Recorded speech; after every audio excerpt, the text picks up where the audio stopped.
I hit this issue today, and here is the quick fix that solved it. If you need to cancel your membership on the Target app, follow these simple steps. Step 1. Open the Target app. Launch the Target app on your smartphone. Make sure you are logged into your account to access your membership details. Step 2. Access your account. Tap on the profile icon located at the top right corner of the screen. This will take you to your account settings.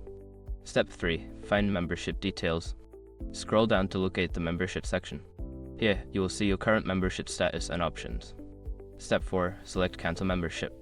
Tap on the Cancel Membership option. You may be prompted to confirm your decision, so read the information carefully before proceeding. Step 5. Confirm cancellation.